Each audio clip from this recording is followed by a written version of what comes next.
Olá, esse vídeo é sobre índices financeiros.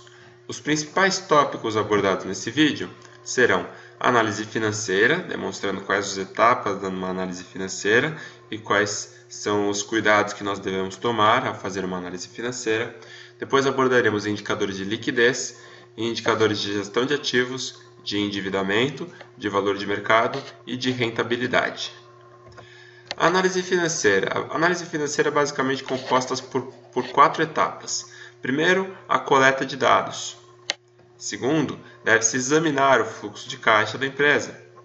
Terceiro, calcular e analisar o ROIC, conforme nós fizemos no vídeo sobre demonstrativos contábeis e fluxo de caixa livre. E por fim, realizar a análise de índices.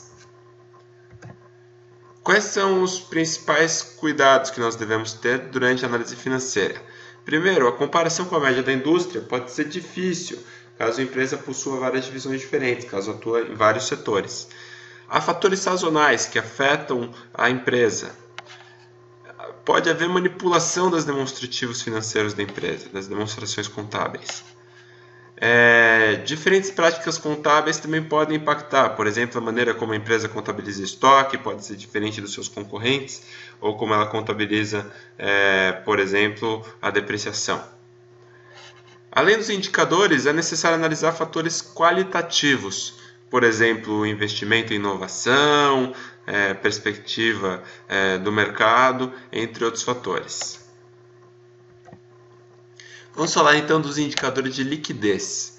Os indicadores de liquidez indicam a capacidade da empresa de arcar com seus compromissos de curto prazo. Então ela vai relacionar os bens e direitos que a empresa possui no curto prazo, que é justamente o seu ativo circulante, né? Isso vai indicar, por exemplo, qual que é o nível de estoque, contas a receber, caixa e aplicações financeiras de curto prazo, que são os recursos que a empresa tem no curto prazo. E vai comparar isso com as obrigações e deveres que a empresa tem no curto prazo, que é justamente o passivo circulante. É a quantidade de dinheiro que a empresa vai ter que pagar para os fornecedores, contas a pagar, salários a pagar, aluguel a pagar e dívida que está vencendo, né, as dívidas de curto prazo, que a empresa vai ter que arcar. Então, a liquidez corrente compara ativo circulante, que é justamente os bens de direito da empresa, com passivo circulante, que são os compromissos que ela tem que arcar no curto prazo. Por causa dessa fórmula, se a liquidez corrente for menor do que 1, ou seja, ela tem mais compromissos do que recursos, né, o passivo circulante é maior, a empresa pode ter dificuldades para arcar com seus compromissos de curto prazo, simplesmente porque ela tem que pagar mais do que ela tem para receber. Agora, se a liquidez for muito alta, isso pode indicar que a empresa possui muitos ativos parados, então a empresa tem um estoque excessivo, tem contas a receber muito grande, indicando que ela está dando muito prazo para os seus clientes. Então é preciso ter cuidado também com uma liquidez muito alta, para ver se os ativos estão sendo gerenciados corretamente. Outros indicadores importantes são os indicadores de gestão de ativos. Eles dizem quão boa foi a eficiência na gestão dos ativos. Se a empresa tiver excesso de ativos, isso pode significar capital parado, certo? A empresa tem um excesso de estoque, um excesso de contas a receber e ela precisa de dinheiro para manter aquele estoque. Então, isso pode significar excesso de capital parado. Por outro lado, se o nível de ativos for insuficiente, ou seja, muito baixo, pode haver perda de vendas. O cliente vai comprar e não tem estoque para oferecer ao cliente, o que acarreta em perda de vendas. Ou o cliente quer um prazo para pagar, a empresa não dá esse prazo, pode acarretar em perda de vendas também. Então, quais são os indicadores de gestão de ativos? Primeiro, giro de estoque. Indica quantas vezes o estoque girou no período. Então, compara as vendas sobre o nível de estoque. Outro indicador importante é o giro de ativos, que indica quantas vezes os ativos giraram no período. Compara as vendas com o total de ativos. Outro indicador importante é o prazo médio de recebimento, que indica qual foi o tempo médio que a empresa demora para receber dos seus clientes. Contas a receber sobre as vendas médias diárias, que seriam a quantidade de vendas no ano sobre 365. Daí você consegue ter quanto você vende por dia e comparando isso com o seu contas a receber, você estima o prazo de recebimento. Outro índice importante é o prazo médio de estocagem, que indica o tempo de permanência do estoque na empresa, desde o momento que você recebe a matéria-prima até o momento em que você faz a venda. O estoque ele deve ser comparado com o CMV diário. Por que com o CMV e não com as vendas, como contas a receber é comparado? Porque o estoque, quando você contabiliza o estoque, você contabiliza o valor que o produto entrou, o valor que o produto custou para a empresa. Então, se você tem 100 em estoque, não quer dizer que você vai vender por 100. Quer dizer que você pagou 100 por aquilo que está lá. Então, o estoque ele deve ser comparado com o custo do que foi vendido. Outros indicadores importantes são os indicadores de endividamento. Os indicadores de endividamento vão mostrar qual é o valor da dívida, que é o passivo, comparado com o valor de capital próprio, que é o patrimônio líquido. Nós já vimos no vídeo anterior que a dívida costuma ser mais arriscada, costuma possuir um risco financeiro maior, já que se a empresa não pagar a dívida, o banco tem o direito de pegar os bens da empresa como forma de pagamento. E o acionista não, se a empresa não pagar o acionista, ela fala, that's too bad, e o acionista não tem como reivindicar aquele dinheiro. Então a dívida é mais arriscada. Por outro lado, a dívida é mais barata, já que o acionista tem um risco maior de não receber, ele vai querer um retorno maior.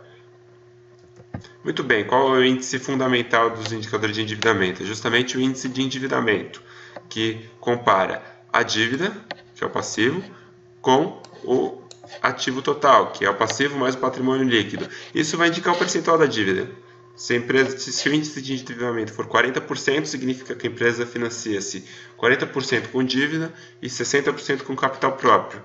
Uma dívida alta indica o maior risco financeiro, embora seja, em geral, mais barato de se captar, né? O custo de capital tende a diminuir conforme a empresa se endivida.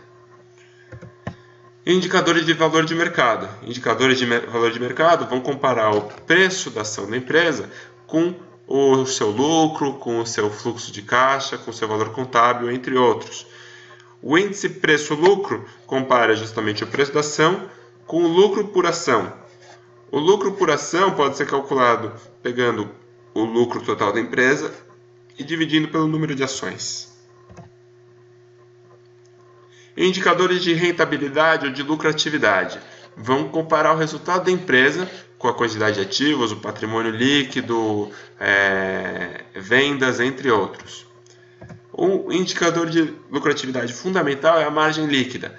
A margem líquida indica o percentual das vendas que foi efetivamente transformado em lucro. Nem tudo que você vende vira lucro imediatamente.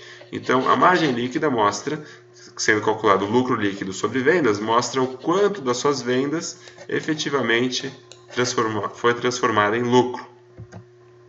Outro indicador de lucratividade importante é o ROA, que indica qual foi o lucro que a sua empresa teve em comparação com o nível de ativos dela, com todos os investimentos, todos os ativos que você tinha, qual lucro você gerou.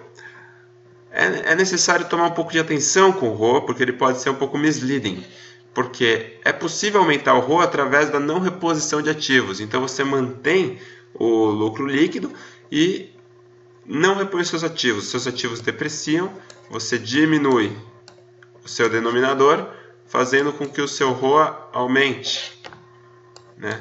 Com que o seu ROA aumente, sem que sua empresa tenha mérito para isso. Então pode ser perigoso.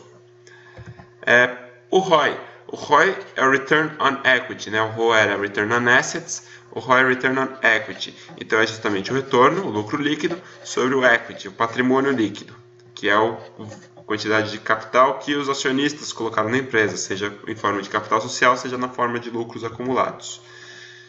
O ROI pode ser destrinchado através da equação do POM, né? Note aqui, se nós cortarmos vendas, né, e cancelarmos ativos, nós voltamos à equação inicial do ROI.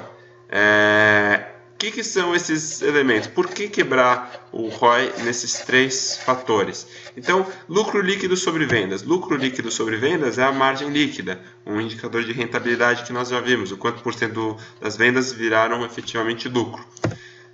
Esse indicador venda sobre ativo, como nós vimos, é o giro de ativos. É quantas vezes os seus ativos rodaram no ano. E por fim, os seus ativos sobre patrimônio líquido é primo daquele indicador, o índice de endividamento, que mostra também o valor da dívida. Né? Por quê? Porque o ativo é o patrimônio líquido mais o passivo. Quando você divide pelo patrimônio líquido, se a empresa estiver mais endividada, o patrimônio líquido tende a ser menor, né? O passivo é maior e o patrimônio líquido menor. Então, se a empresa está mais endividada, o Equity Multiplier aumenta. Então, o Equity Multiplier é um índice para medir a dívida. E qual que é a ideia da equação do POM? Como você tem 3 fatores multiplicando, se você quiser aumentar o ROI, você pode o quê? Aumentar qualquer um desses fatores. Ou você aumenta a sua margem, ou você aumenta o seu giro de ativos, ou você aumenta o seu endividamento. E com isso você consegue aumentar o seu ROI. Bom, pessoal, por enquanto era isso. Muito obrigado. Convido vocês a entrar no nosso site www.dascalos.com.br para conhecer outros vídeos.